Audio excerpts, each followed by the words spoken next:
Well, hello, everybody. It is Dennis and Andy with your first movie review for 2025, the new year. Hopefully, next year at this time, we'll be saying it's the first one for 2026, and we'll have at least 50 of them behind us like last year. That's right. And hey, once again, as they do every year, the first movie of the year, they decide to go ahead and release a horror movie. So, very as usual, not all of them have been good. I think Night Swim was our first one last year. Was it really? Yeah. That was our intro to 20. God, I can't believe that's been a year. Right? So we went and saw a movie called The Damned. Dennis, what is The Damned about? Pardon my French. Well, this one takes place in the 19th century, and there's a widow, and she has to make this impossible choice when early on in the movie, and during an especially cruel winter, they're running out of food. They already know they're going to suffer all season long, but they notice a foreign ship sinks off the coast of their Icelandic fishing village. And do they go help them or not? That is the quandary that they are in. Oh, that is the quandary. I only recognized one person in this entire movie, and it was the woman that played the widow. Dennis, you said she was from the movie The Order we saw last year. Yeah, we just saw it literally weeks ago, and I was like, "Oh my God!" That was last year. You can't expect me to remember something from last year. Oh, I got it. But yes, it was her. And I looked at her. I was like, God, I wonder if that's her. It kind of looks like her, but she was Prager's in the other one. And then when they showed her up close, I'm like, oh yeah, that's her. That is definitely her. All right. So yeah, I mean, it's a small, tight cast. Movie takes place in 1871. You have to pay attention closely to a grave marker to figure out what year, because it's a year after her husband's death. Yeah, I mean, it's basically her, this woman named Helga, and what was it, like six or seven men to start with. Yeah, 6 or 7 fishermen to start with. It's freezing, it's cold, it's whatever, and they need to go out and do some fishing, and she looks out into the distance, and between these two big rock structures jutting out of the water, there's a big boat with sails, and it's going down. Yeah. And they just can't risk it. They can't risk going out there to try and save whoever could possibly be saved. And, but that's what the debate's about. If we go rescue them and there's 10 or 20 people out there, we don't have enough food for ourselves. Dude, they don't have enough room on that boat.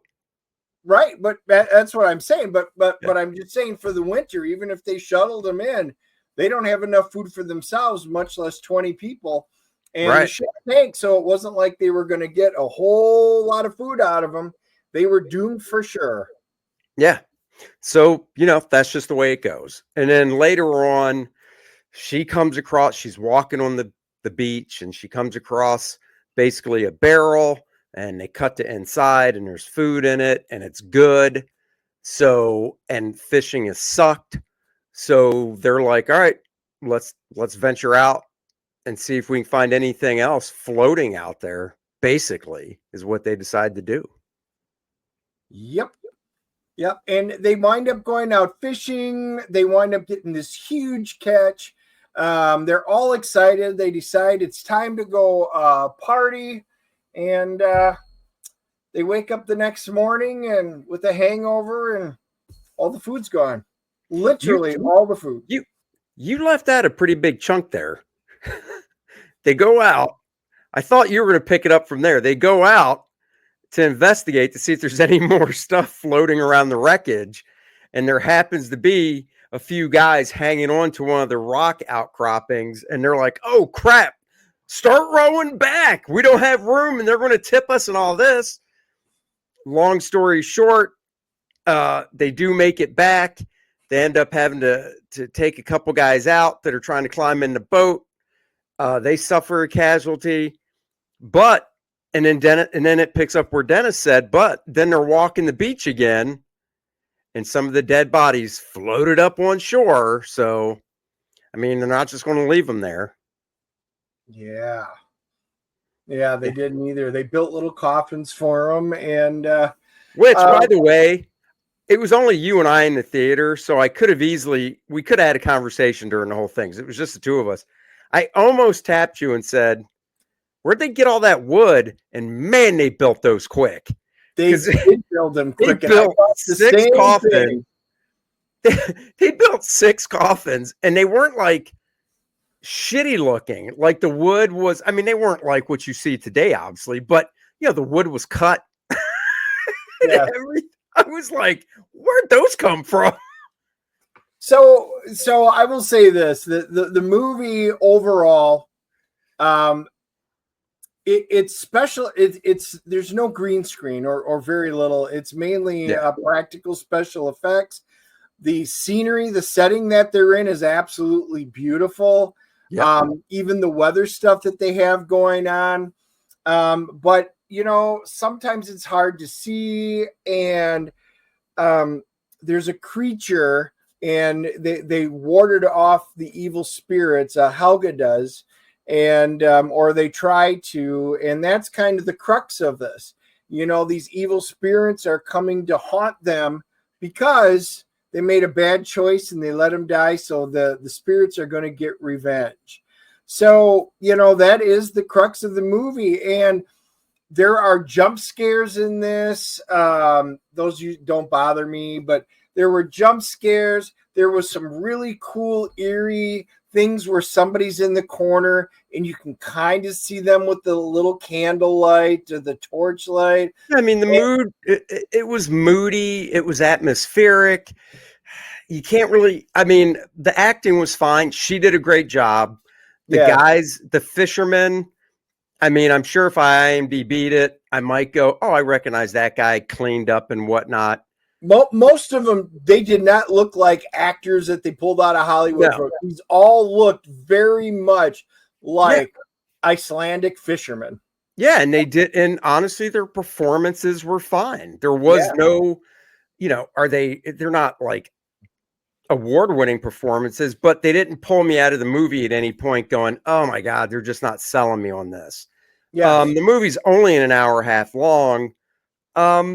It's a tight movie.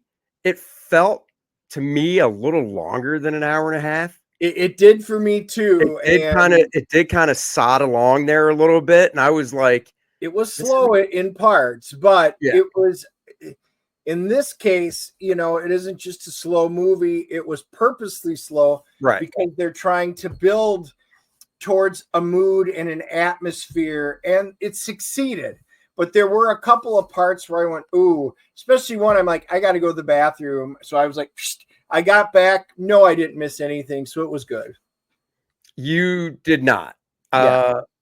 I'll tell you when we're done what you missed in the conversation, but you're fine. Yeah. Just the fact that you went to the bathroom before the movie started. It's an hour and a half movie, 2 hours when you roll into the trailers, and you still had to get up. I was so disappointed in you. Yeah, I sucked down 2 sodas before we walked in because you're like, you got to go to the bathroom. I'm like, nah, I'm good. I went over at the restaurant. Oh yeah, no. It after about 15 minutes into the movie, I'm already like, okay, gotta go. Can I hold it? And then finally, I'm like, well, it's a slow enough movie. I can bolt. I don't even think you have intestines. I think your stomach just goes right to the bladder because honestly. Fine. It's fine. I didn't miss nothing. I'm good. You didn't. All right. Well, so, I mean, there's a nice twist at the end, and it's like at the end. Like, it's like you see you get the twist, and then probably 3 minutes later, the screen goes black and the movie's over. But they built up to it, and they did. I think it was a success. All right. Well, it's your turn to grade it first. Yeah. I went first last week, so go ahead. I am giving this one a 7.0. It was solid. I enjoyed almost all the aspects of it. Yeah, I think I went into this with really low expectations, being a January horror film. And I was kind of surprised. I enjoyed it. I thought it was good. I liked everybody in it. And I don't know, you always kind of want to root for the evil spirits. But, it is what it is. I enjoyed the settings. I thought everything was moody. It was a folk horror with a little bit of mystery. It did a good job. I would recommend seeing it. It was a surprise to me. Yeah, I'm a 6'5", so not too far below. Yeah. I was expecting a little bit more out of it from what we saw in the trailer and stuff. I was thinking it was going to go a different way than it did. I was pleasantly surprised though with the twist. I mean, we both had an idea of what was happening, and then when they did the twist, I didn't see that coming. I don't think you did. The twist? Yeah. Because we had an idea, yeah. but not that. Yes, I thought something else was going to happen, so I did like it. Yeah, you and I were on the same page of what we thought was going to happen. Yes. And then when they did the reveal, we were like, oh, all right. So what do we have with Rotten Tomatoes and all those guys? Let's see. IMDb as quite a few people have seen it already. They're giving it a 6.2. Oh, well, right around. Yep. And we do have scores for Rotten Tomatoes. The critics are giving it an 88%, so they really liked it. That's because it's an independent flick. It was, because I didn't recognize any of the companies that were at the beginning. And the audience, not so much. The audience is giving it a 47. Oof. Well, what are you going to do? What are you going to do? But I tell you what doesn't get that. Kor-Drath Volume 2, The Awakening, gets a 10.0 for sure. We are rocking it here. Rocking it in the new world. $56,434. 8 backers away from 800 backers. Let's go, guys. If you haven't backed this book yet, I don't know what you're waiting for. Dennis and I are heading over to the printer in town that we use for the game module and some and the mini prints and stuff like that on Monday to check out hard copy proofs. Yeah. And then greenlight those. And the book is in full production mode now. It is 64 pages of ball-busting barbarian badassery. If you like Dungeons and Dragons, Game of Thrones, Conan, this is the book you want. There's a twist to it, though, that those books just don't have at all. And we can't give it away because it's a twist. Multiple covers to choose from. Kor-Drath is back with Adriana, and now they're fighting to save her tribe, the Black Eagles tribe, from the evils of Vordoom and the Necronite and Lilith who want to take over the Shattered Reach. We've got preview pages up that you can check out. A black and white edition of the book right there. The new game Dennis wrote, Demise and Dracamort. It's a whole different story from the book itself. So if you get them both, even if you're not into gaming, you can read this and get a whole different story. Like a short novella. Short story. And the Adriana t-shirt. We are going to be putting the order in for these very soon, probably next week. So if you haven't got a shirt yet, go get it. If you already got the Lilith shirt from the last campaign featuring Bud Roots art, go ahead and get this one, and they'll match. And you could stand, take a picture wearing both and put them next to each other, or just buy this poster featuring Bud Roots art of the two lovely ladies. Comes in 2 different sizes. And lots of great stuff. Irene Strakalski of Fiendish fame did a cover for us. Just great stuff. New parody ad. So, guys, go check it out. Every backer right now is getting the Vordoom playable character card, 7x10. Beautiful art on the front.